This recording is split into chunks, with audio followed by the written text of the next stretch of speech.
네, 황보선의 출발 새침 3부 시작합니다. 자, 어제 미국 LA에서 오전에요. 우리 시간으로 오랜만에 참 기쁜 소식이 전해졌습니다. 74살의 노장 배우 윤여정 씨가 한국 배우 최초로 오스카 여우주연상을 수상했다는 소식이었는데, 자, 영화 미나리 그리고 배우 윤여정 씨 관련해서 오동진 영화평론가와 자세한 얘기 나눠보겠습니다. 안녕하십니까? 네, 황보선 앵커 오랜만입니다. 네, 오랜만입니다. 잘 계십니까? 네. 네. 자, 어제 보니까 언론에서 102년 한국 영화사의 금자탑이다 이렇게 평가를 내놨는데 오스카 여우주연 조연상 이게 그렇게 대단한 겁니까? 그렇죠. 오스카 자체가 세계적인 행사니까요. 물론 이제 봉준호 감독이 지난해 그 로컬 행사 아니에요라고 얘기했습니다만, 기본적으로는 미국 국내상 시상식이었습니다만 그것이 전 세계로 좀 퍼져나갔고 작년부터 세계인들이 아주 중요하게 인식하게 된 것도 사실이고요. 시장 장악력이 워낙 할리우드가 높잖아요. 그 할리우드의 대표적인 영화상이기 때문에 많은 사람들이 관심을 모으고 시상식 중계만 해도 몇억 명이 보니까 광고 효과나 산업 효과가 대단히 뛰어납니다. 그래서 여기서 상을 한번 받는다는 것은 그만큼 개인에게는 대단히 뭐랄까요, 성공의 어떤 좌표를 찍는 셈이 되고 또 그 자국 해당 국가의 영화 산업이나 영화계 또한 굉장히 큰 기회를 얻는 셈이 되기 때문에 중요한 상이죠. 아주 큰 일을 해내신 겁니다. 근데 저는 요즘 언론에서 금자탑이나 이런 표현은 좀 영어 좀 맞지 않는 것 같아요. 저는 예전에 상공화국 시절에 그 산업 훈장이었기 때문에. 알겠습니다. 네. 자, 그러면은 어제 윤여정 씨가 수상할 때 브래드 피트 어디냐고 이렇게 물었는데 브래드 피트가 저 영화 미나리 제작자였죠? 그러니까 이제 브래드 피트가 여러분들 아시는 분은 아시겠습니다만 오션스 11이나 이런 큰 상업 영화에 출연해서 돈을 많이 벌잖아요. 한 번 출연하면 출연료가 한 3천만 달러 정도 되니까. 그러니까 굉장히 큰 돈을 받는 대형 스타인데 이렇게 돈을 벌어서 자기가 영화사를 만들었어요. 플랜 B라고요. 이 플랜 B가 말 그대로 자기 영화 인생에 플랜 B를 짜는 셈이 되겠죠. 그래서 큰 돈을 벌어서 작은 영화들, 인디펜던트 영화들을 제작하는 제작자예요. 조지 클루니와 함께 이 브래드 피트는 굉장히 좋은 영화인입니다. 그래서 그런 브래드 피트가 어떻게 보면 영화를 픽업한 거죠. 이 영화는 지원할 만하다, 투자할 만하다 이렇게 판단을 했고 그 선구안이 좋아서 영화가 굉장히 많이 돈을 벌어들이게 된 셈이죠. 그러니까 영화를 보는 눈도 뛰어나고 사업적인 어떤 수완도 뛰어난 배우이자 제작자가 브래드 피트입니다. 근데 제작단데 촬영 현장에는 모습을 이렇게 보여주지 않았나 보니까요. 원래 이제 그 현장 프로듀서가 있고 이제 이그제큐티브 프로듀서라고 기획 프로듀서가 있는데요. 기획 프로듀서는 사실은 현장에는 잘 나타나지 않습니다.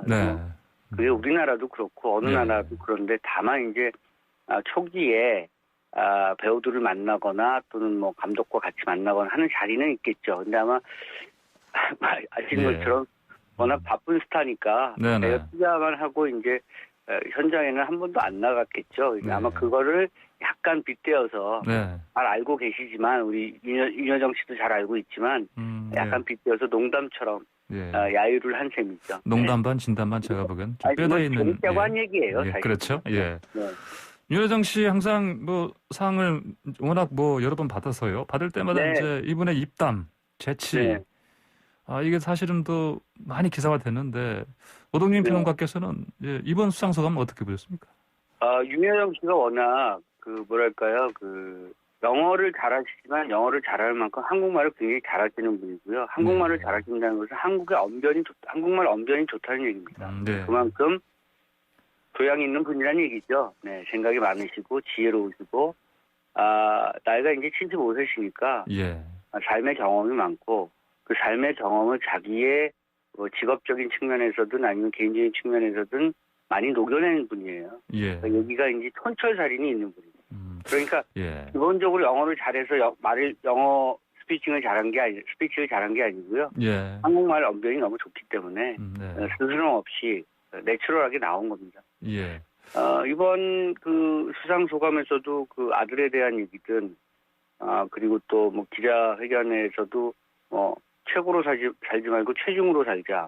예. 이런 등등의 얘기는 예. 우리가 귀담아 들을 만한 그런 얘기고요. 특히 경쟁이 치열한 한국 사회에 대한 70여 년의 인생을 사시면서 느꼈던 그런 소외가 녹록히 예. 담겨져 있었던 얘기들이죠. 예.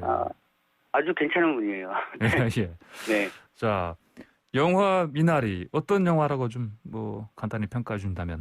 예. 영화 미나리는 쉽게 말하면 이민자에 대한 얘기입니다. 이민자 예. 가족들에 대한 얘기죠. 그리고 어떻게 보면 우회적으로 미국의 지금 사회에 대해서 또 트럼프가 만들어 놓은 미국 사회에 대해서 비판하고 있는 그런 영화이기도 합니다. 그러니까 예. 여러분들 이제 대부 같은 영화 좋아하시잖아요.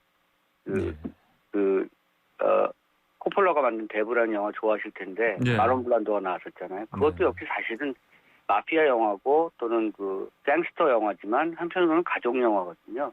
가족 영화는 이탈리안 이민자들이 미국 사회에 정착하기 위해서 어떤 방식으로든 살아가기 위해서 애썼던 얘기를 그려냈다는 측면에서 예. 갱스터 영화임에도 불구하고 많은 사람들이 좋아했던 거거든요.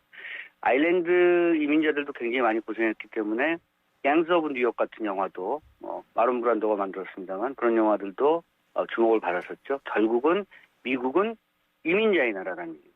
예. 이민자들을 그렇게 핍박하고 압박하고 지금 차별하고 특히 아시안 인종들에 대해서 지금 말도 안 되는 그런 린치를 가하고 이런 미국 사회에 비틀어진 어떤 그런 욕망들을 사실은 우회적으로 비판하고 있는 셈이고요. 이민자 가족들이 어떻게 하나의 국가를 만들어냈는가에 대해서 아주 소소한 일상으로 담담하게 얘기하고 있는 작품이지만 그 메시지는 굉장히 웅변적인 것이죠. 예. 그러니까 한국의 가족주의라고 하는 것들도 그 과정에서 그 이야기를 전달하는 과정에서 사람들에게 전달된 것이고요. 아주 소소하게는 한국의 할머니 또는 한국의 그 선대들이 그 아이들을 위해서 어떤 희생을 치렀는가에 대해서 눈물겨운 이야기로 전달해주고 있는 작품입니다. 그런 부분들이 이제 관객들의 공감을 불러일으킨 거고요. 제가 몇 번 하는 얘기입니다만 영화가 성공하고 관객들에게 호응을 받으려면 영화의 내용이 자기 동일화가 강해야 됩니다. 그러니까 저거 우리 할머니 얘기인데 저거 내 얘기인데 우리 아버지 얘기인데 라는 생각들이 강해야 되거든요. 미나리가 한국 사람들에게도 그런 느낌을 주지만 미국 관객들에게도 자기 얘기들인 거예요. 네. 그렇기 때문에 이제 상을 받고 호평을 받은 것이라고 생각합니다. 예. 배우 윤여정 씨의 아까 말씀하신 그 영어 구사력 말씀하시는 사실 이게 이제 어떤 그 기술이나 어떤 뭐 원어민적인 그런 걸 말씀하신 게 아니고 그분이 갖고 있는 어떤 그 인생의 어떤 경험이라든지 그렇죠. 네. 그분의 뭐 신조라든지 철학 이런 것들이 자연스럽게 배어나서 이제 좋은 영화가 된 거다. 이렇게 그렇죠. 볼 수 있지 않겠습니까? 연기도 그렇게 볼 수 있지 않겠습니까? 예, 연기도. 그러니까 만약에 이제 윤여정 씨가 이번 영화에서 아주 인공적인 연기를 했다 그러면은 이렇게까지 상을 받거나 그러진 않았을 것 같고요. 예. 영화 속 할머니 그대로 사실은 알고 있는 거잖아요. 자신의 할머니를 통해서 또는 자신의 어머니를 통해서 또는 윤여정 씨 역시 전쟁 세대이기 때문에 전쟁의 과정에서 우리 가족들이 겪었던 이야기를 몸소 체험하고 알고 있기 때문에 그걸 그대로 표현한 거죠. 아마 그런 자연스러운 연기가 미국 대중 관객들에게 아마 받아들여진 것 같아요. 그래서 일각에서는 뭐 한국의 관객들은 저거 너무 평범한 우리 할머니 얘기인데 저게 왜 이렇게 인기를 모을까 이런 생각하시는 분들도 있는데요. 그런 낮은 시선의 어떤 보편성이 많은 그 세계 관객들의 가슴에 다가서게 된 계기가 아닌가 이렇게 생각합니다. 예, 알겠습니다. 시간이 좀 부족한데요. 저 끝으로 짧게요. 한국 영화 이상 이번 이제 윤여정 씨 수상으로 많이 높아졌다 이렇게 말할 수 있겠죠. 그러니까 윤여정 씨의 수상으로 높아지기도 했습니다만 한국 영화가 한 약 10년 전부터 위상이 굉장히 높았어요. 그래서 아마 이제 나이 드신 분들 중에서 극장 잘 안 가시는 분들도 계시는데 한국 영화가 세계에서 해외에서 굉장히 높은 평가를 받고 있습니다. 이거는 실제로 나가보시면 알고요. 유럽 같은 데서는 이미 한 10여 년 전부터 한국 영화가 갖고 있는 그런 에너제틱한 측면, 다이나미즘이 굉장히 높이 평가를 받았고 다만 아카데미 시상식을 통해서 이것이 이제 그 대중성까지, 예. 그러니까 영화가 갖고 있는 미학적 측면, 뭐 비평적 측면 외에도 대중적 측면도 굉장히 높아졌다 이렇게 보시면 될 것 같고, 또 하나는 한국 영화가 K 콘텐츠하고 같이 가고 있거든요. 예. 팝 음악이든 뭐 또는 다른 드라마든 한국 영화가 갖고 있는 이 시장에서의 파괴력 또는 어떤 그런 위상 이런 것들이 예. 한동안 네. 계속될 것이라고 생각되고요. 그는 홍콩의 뭐 영웅본색이나 이런 영화들이 잠깐 떴다가 사라졌던 이런 트렌드하고는 좀 다르게 갈 것이라고 생각합니다. 네, 알겠습니다. 오늘 말씀은 여기까지 듣겠습니다. 고맙습니다. 네, 감사합니다. 네, 지금까지 오동진 영화평론가였습니다. 자, 이번에는요.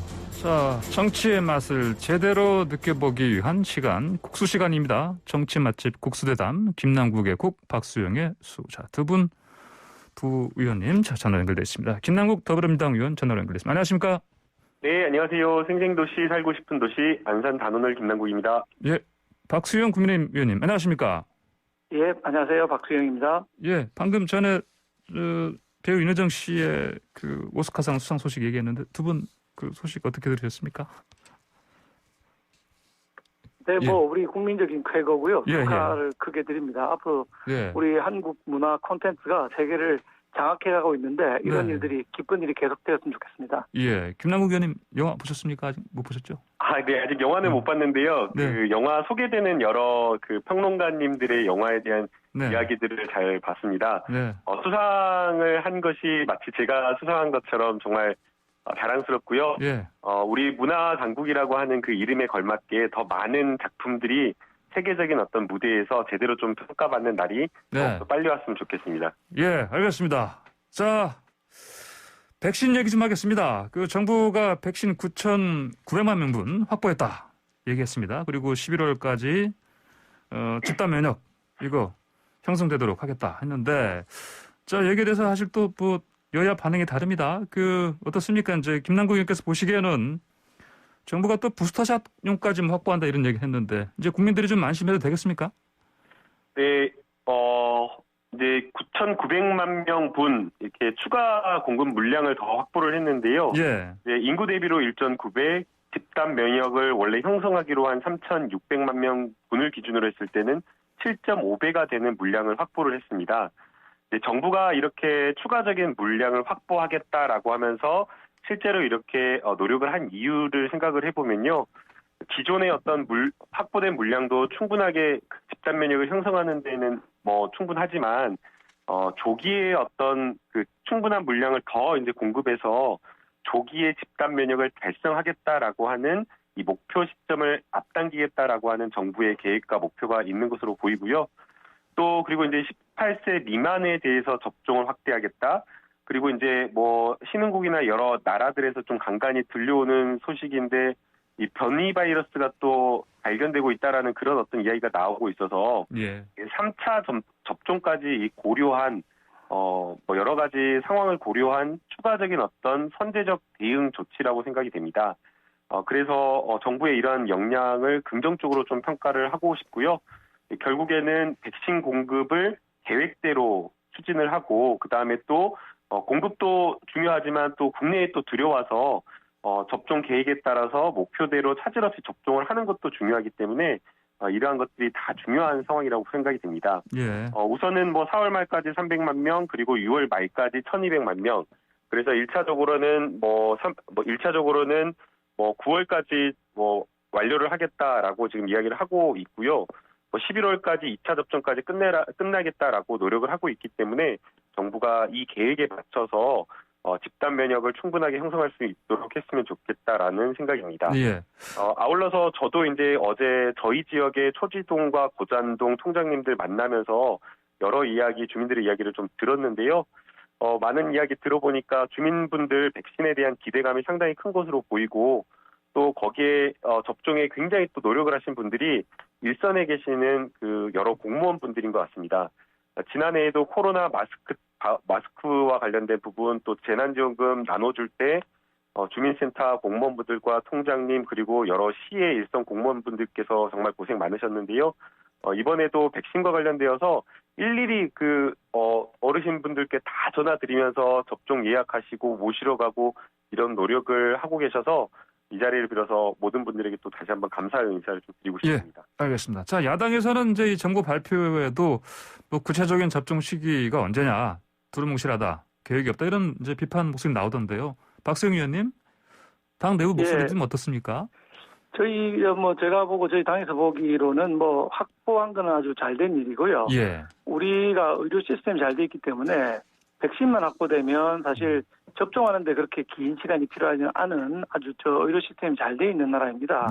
그래서 확보했다고 하니까 정말 좋은 소식이기는 한데 저희 이제 확보라는 단어가 도대체 무슨 뜻이냐 이런 의구심을 갖고 있습니다. 정부는 확보했다고 하는데 이걸 좀 국민 중심으로 나는 그럼 도대체 언제 맞는데 그다음에 우리는 도대체 언제쯤 마스크를 다 벗을 수 있는데 이런 국민 중심으로 발표를 해주시면 좋겠고 물량을 확보했다고 그러면은 그 얼마의 물량을 언제 들어오는데 얼마 주고 샀다. 이게 계약의 핵심 아니겠습니까?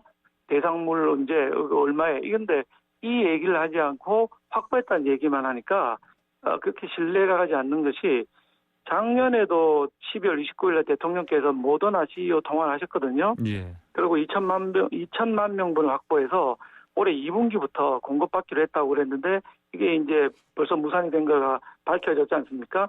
홍남기 부총리는 이거 하반기나 가야 들어올 수 있을 거다 이렇게 얘기를 했는데 그럼 도대체 대통령께서 쓰셨던 확보, 어제 홍남기 부총리가 썼던 확보 이 단어의 뜻이 정확히 무엇인지 국민들 중심으로 내가 언제 맞는지 이걸 좀 알려줬으면 좋겠습니다. 그렇지 않으니까 자꾸 국민들이 의심하고 걱정하고 불안이 커지고 있는 것 같습니다.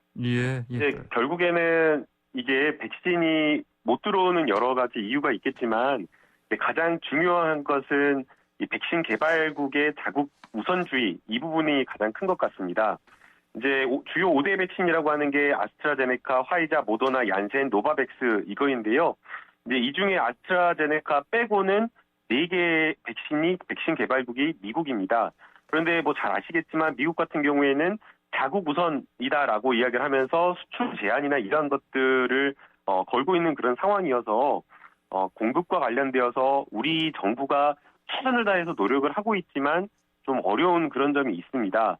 그리고 또 잘 아시겠지만 이 계약 체결이라고 하는 그 협상 과정이 나중에 계약 체결과 확보되었다라고 하는 마지막 시점까지 그 과정을 모두 다 상세하게 지금 이 상황이다, 이런 상황이다, 이런 것들을 또 알리기 어려운 어떤 그런 과정이 있기 때문에 야당도 이러한 어떤 정부의 어려움을 좀 고려해서 이런 부분에 대해서 국민 불안을 야기하거나 불신을 초래하는 어떤 정치 공세보다는 이런 어려운 국면에서는 오히려 정부가 잘할 수 있도록 힘을 함께 모아주는 게 저는 현명한 야당의 자세라고 저는 보고 있고요.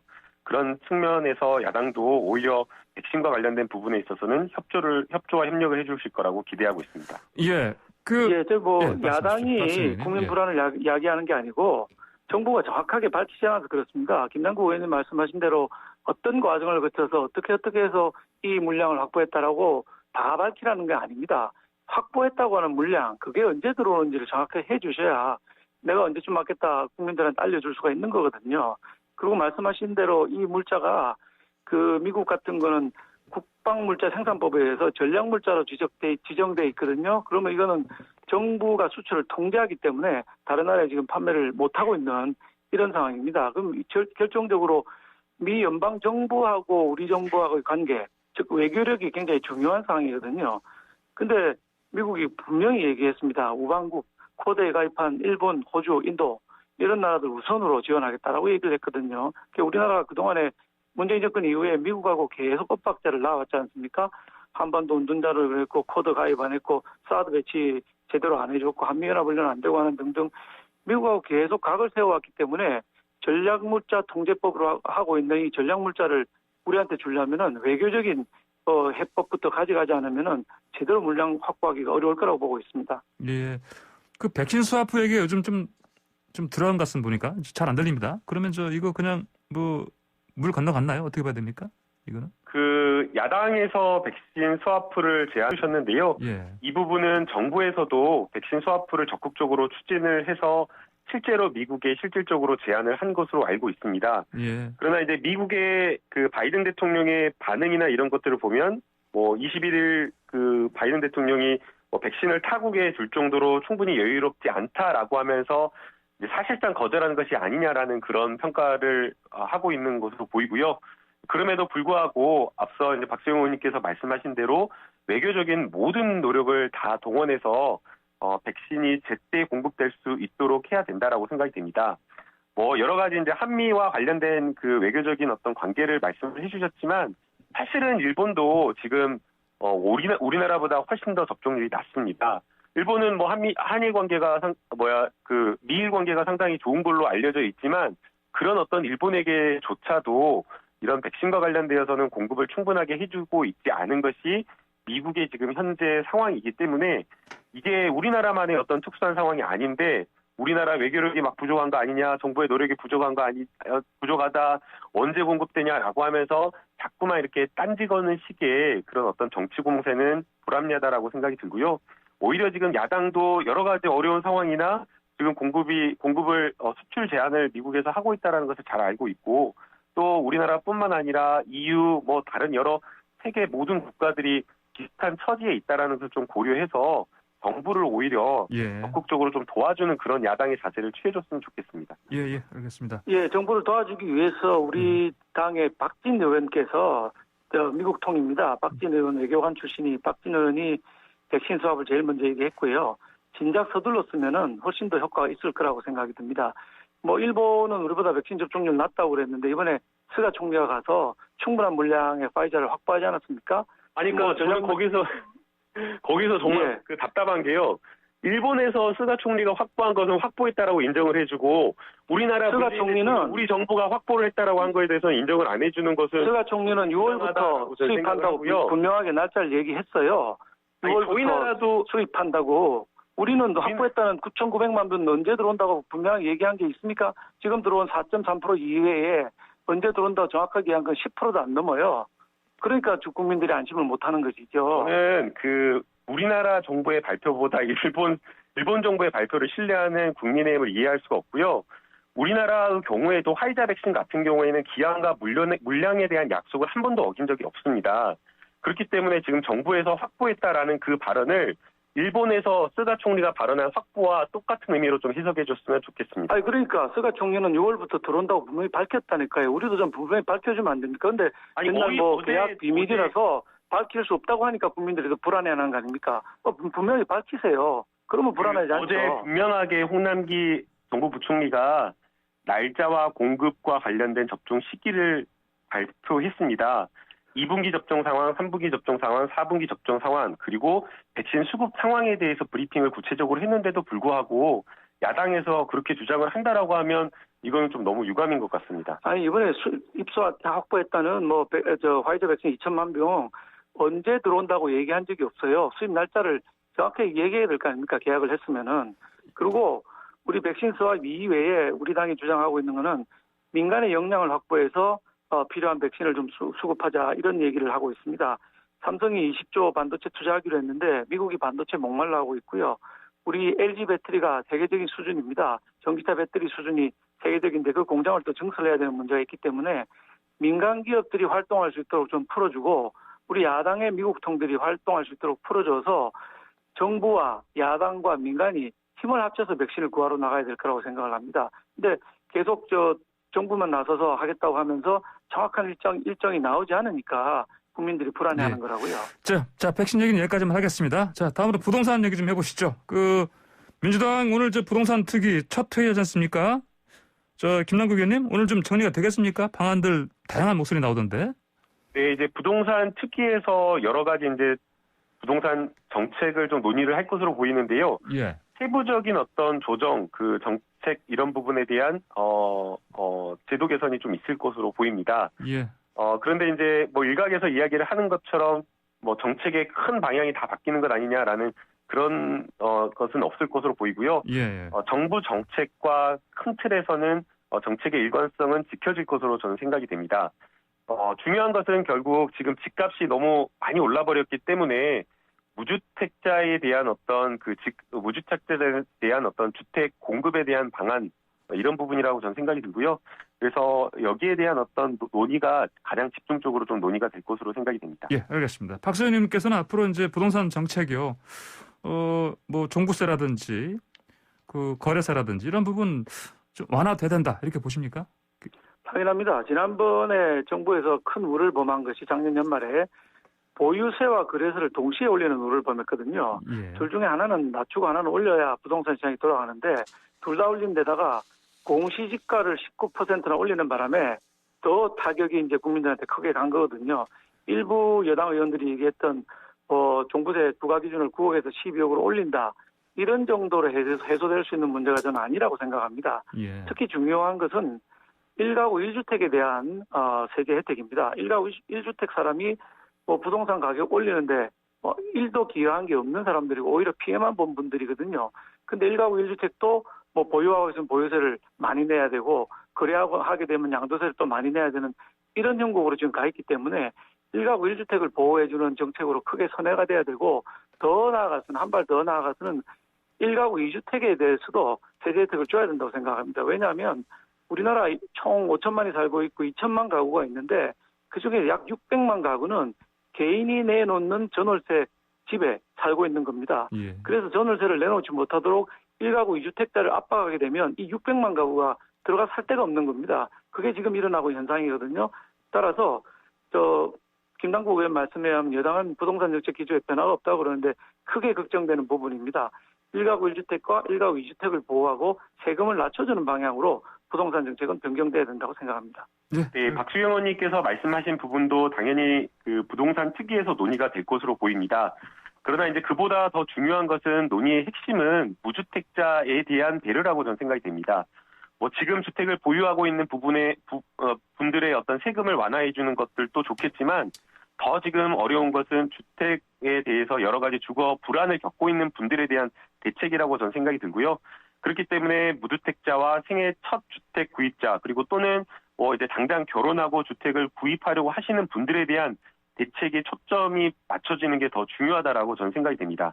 그리고 지금 세금과 관련된 부분 같은 경우에는 이게 지금 지난해와 올해 초 이렇게 해서 여러 가지 이제 세대와 관련된 조세 정의를 위한 부분이 이렇게 정책 결정이 되었는데 이것을 또 이제 선거에 한번 패배했다라고 해가지고 정책을 손바닥 뒤집지 확 바꿔버리는 것도 사실은 정책의 일관성 측면에서 문제가 있다라고 보이기 때문에 이러한 부분을 조금 더 신중하게 좀 논의하는 게 필요하다라고 저는 보고 있고요.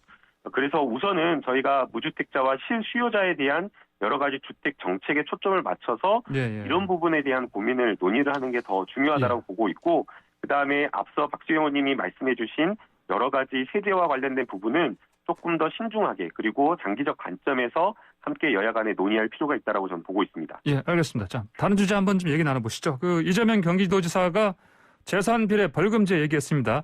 이거 도입할 만한 겁니까? 박수영 의원님 어떻게 보십니까? 해서는 안 되죠. 재산 비례 벌금제라고 했는데 이게 재산하고 소득에 대한 개념 구분이 안 돼 있는 것 같아요. 예. 경제정책에서 재산과 소득을 구분하는 건 매우 중요한 일인데 재산이 많다고 해서 벌금을 많이 내라. 근데 재산은 소득은 없는데 집 한 채를 가지고 있는 분이 계시면 벌금을 더 내야 되는 거예요. 벌금을 내기에 집을 팔아라는 얘기냐? 라는 말까지 나올 수 있는 상황이기 때문에 이 부분은 매우 조심해야 되고 소득 비례는 저도 그것조차도 반대합니다만은 소득 비례는 검토해 볼 수 있을지언정 재산에 비례해서 벌금을 더 내라 이건 어불성설이라고 봅니다. 알겠습니다. 김남국 의원님 어떻습니까? 의견? 네, 결국에는 이제 법의 날에 맞춰서 그 이재명 경기도지사가 재산 비례 벌금제 도입을 주장을 했는데요. 이제 여기에 대해서 이제 국민의힘 국회의원 윤희숙 의원님이 재산과 소득 개념 구분도 못하냐라고 비판을 하는 것은 조금 너무 지나친 발언이 아닌가라는 생각이 듭니다. 경기도지사가 재산과 소득을 모르고 그런 발언을 하겠습니까? 그 글에 보게 되면 재산과 소득 등 경제력에 비례한다라고 하는 그런 표현을 간접적으로 확실하게 표현을 했는데 그것을 말꼬리 잡아가지고 그렇게 본질을 벗어난 정치 공세를 하는 것 자체가 조금 적절하지 않다라고 생각이 들고요. 오히려 본질을 가지고 논의를 하는 게 필요하다라고 생각이 됩니다. 이게 지금 시민사회 단체를 비롯해서 많은 정말 서민들이 주장을 했던 내용들인데요. 벌금 똑같은 100만 원이라고 하더라도 10억을 가진 사람과 재산 아무것도 없는 정말 어려운 사람들에게는 그 100만 원이라고 하는 것이 실질적으로 너무나 다른 겁니다. 그렇기 때문에 벌칙의 어떤 실질적 형평성과 실효성을 강제하는 그러한 어떤 측면에서 그것이 결국 정의 아니겠습니까? 예. 그렇기 때문에 재산이나 또는 소득 등 경제력에 비례해서 벌금을 부과하는 것이 맞다. 이게 법의 정신에 맞다라고 하면서 이 제도를 도입하자라고 법의 날에 주장을 한 것인데 이게 국민의힘에서는 무조건적으로 재산 가진 사람을 이렇게 보호하려고 하는지 좀 이해할 수가 없고요. 지금 코로나19로 인해서 굉장히 서민들이 어렵고 그 과정 속에서 잘못된 어떤 실수로 인한 벌금 부과에 대해서 굉장히 어렵고 힘들어하고 있습니다. 그래서 그렇게 어려운 사람들에게는 100만 원보다 훨씬 더 적은 금액을 그리고 또 돈이 많거나 소득이 많거나 재산이 많은 사람에게는 네네. 그보다 더 실질적으로 많은 금액의 벌금을 부과하는 게 저는 정의에 맞고 이게 법의 정신이라고 저는 보고 있습니다. 알겠습니다. 자, 오늘 국수 토론은 여기서 좀 마무리해야 되겠습니다. 두 분 말씀 잘 들었습니다. 감사합니다. 네, 감사합니다. 네, 지금까지 박수영 국민의힘 의원, 김남국 더불어민주당 의원과 함께했습니다. 네, 황보선의 출발사 아침 3부 마치고요. 잠시 뒤 4부 경제 이야기로 돌아오겠습니다. 네, 황보선의 출발사 아침 4부 시작합니다. 유용한 정보만 쉽게 들려주는 경제 이야기 시간입니다. 오늘 한국 1분기 경제 성장률 발표 방금 된 것 같습니다. 그리고 중국 디지털 유엔화 시험 운영한다고 하는데 자세한 얘기를 현대경제연구원 최영호 고문과 나눠보겠습니다. 최 고문님 안녕하십니까? 네, 반갑습니다. 최영호입니다. 예, 우리가 방금 전에 스튜디오 들어오시기 전에 이거 나온 것 같아 보니까요. 네. 1분기 우리 성장률. 예.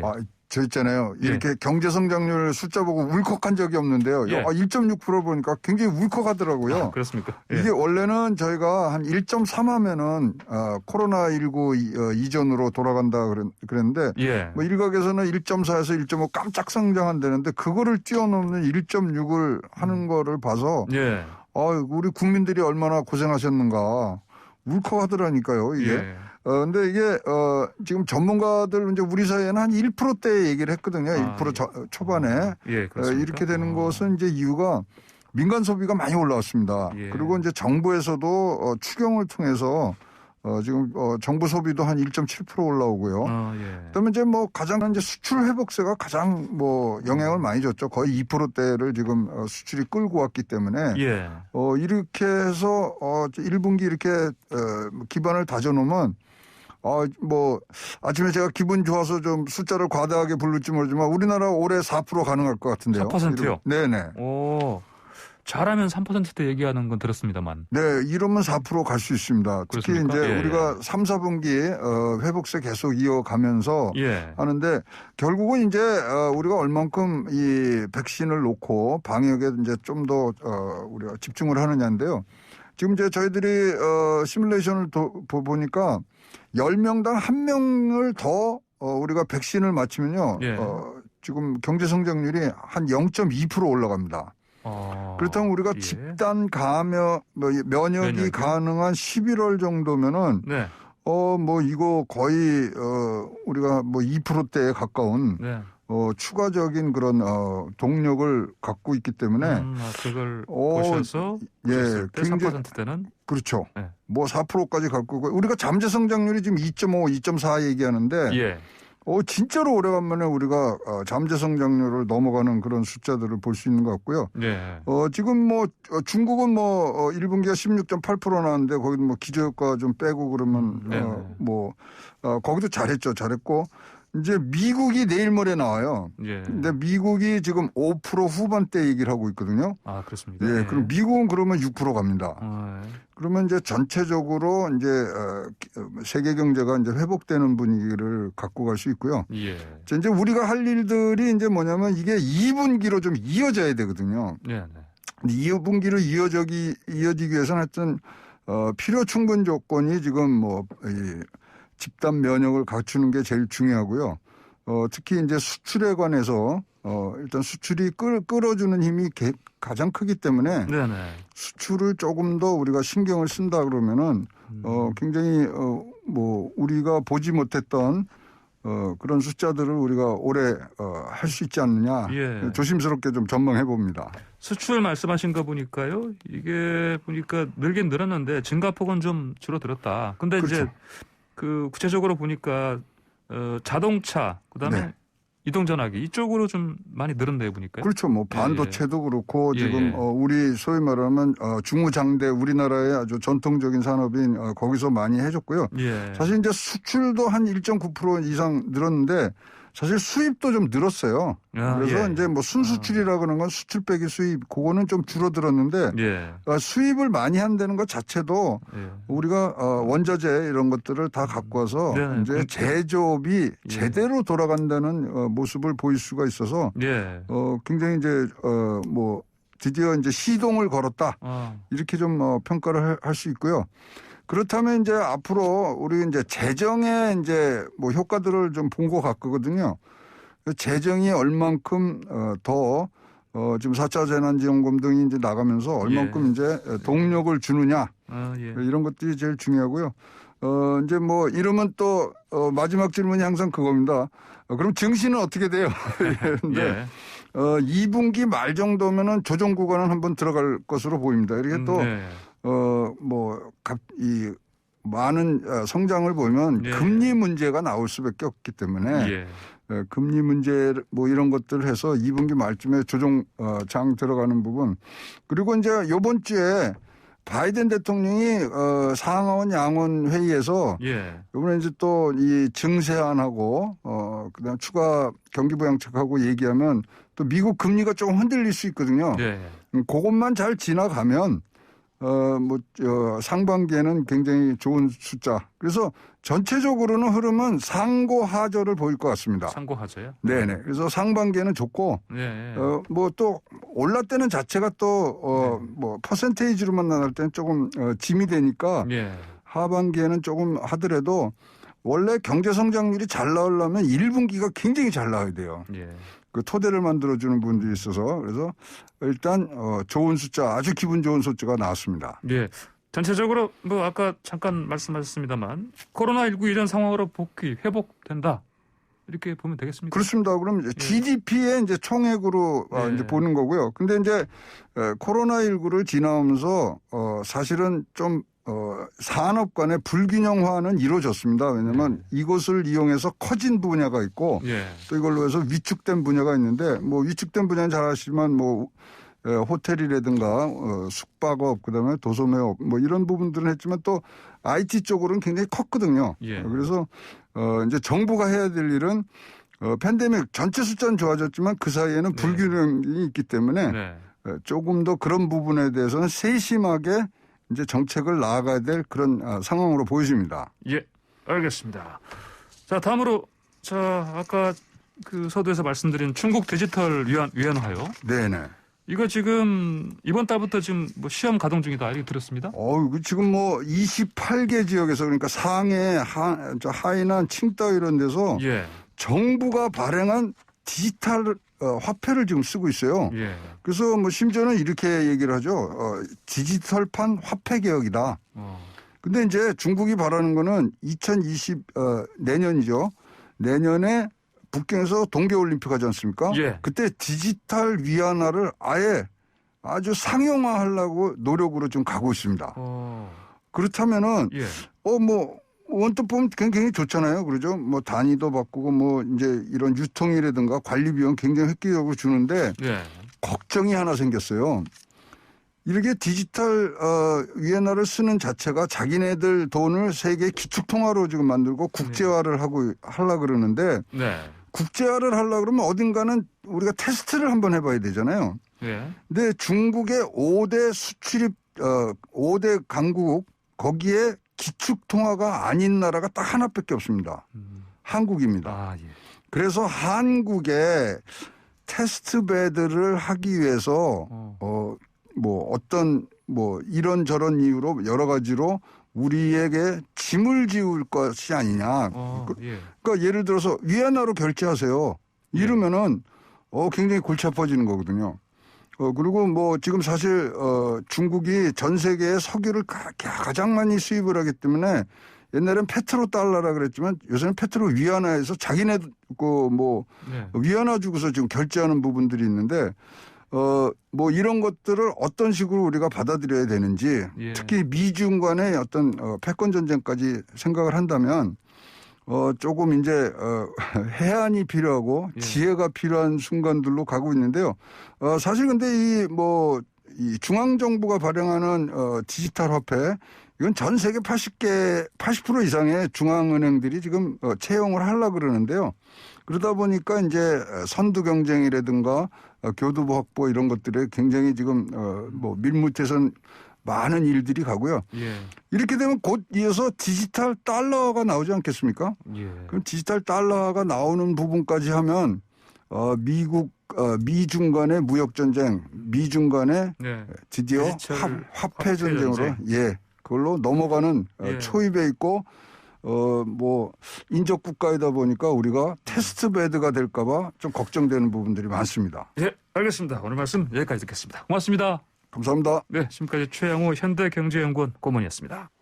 오늘도 스포츠가 얼마나 좋은지 봐야 되겠죠. YTN 스포츠부 조은지 기자 스튜디오 나왔습니다. 안녕하십니까? 안녕하세요. 네. 오늘도 신문에 아직 실리지 못한 따끈따끈한 소식 먼저 준비했습니다. 그래요? 텍사스 양현종이 드디어 메이저리그에 합류했습니다. 콜업이라고 하죠. 예. 텍사스 선발진이 예상 밖으로 너무 잘해서 기회에 언제 오나 했었는데 어제 일본인 선발 아리하라 고헤이 선수가 난타를 당했어요. 화이트삭스 상대로 마운드 올랐는데 홈런 포함해서 안타 6개 맞고 볼넷 4개, 5실점 하면서 2회 만에 내려갔습니다. 예. 투구 동작이 완전히 읽혔다 이런 평가가 나왔는데 어쨌든 2회 만에 이제 선발이 내려가가지고 불펜 투수 3명이 공 30개 이상씩을 던졌어요. 그래서 결과적으로 양현종 선수에게 기회가 왔습니다. 그래요? 그동안 양현종 선수 택시 스쿼드라고 제가 한번 소개를 드렸는데 원정 갈 때 이제 예비로 3차례 포함돼서 함께 왔다 갔다 동행하면서 콜업을 기다렸고요.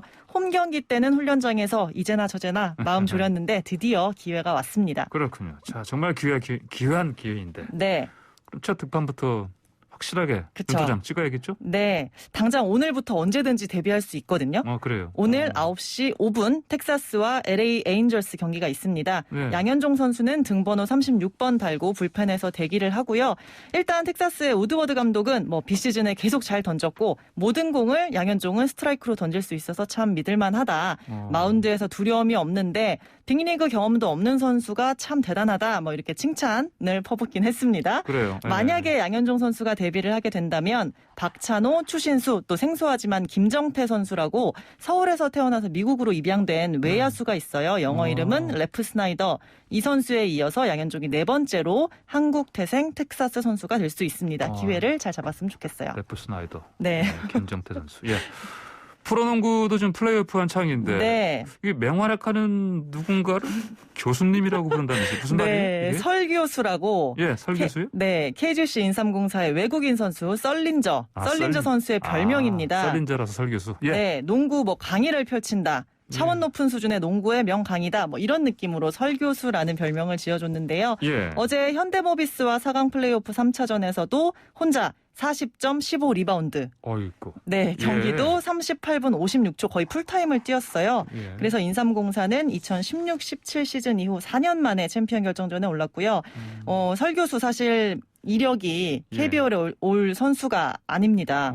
NBA에서 2012년부터 17년까지 정규리그만 269경기 뛰었던 선수고요.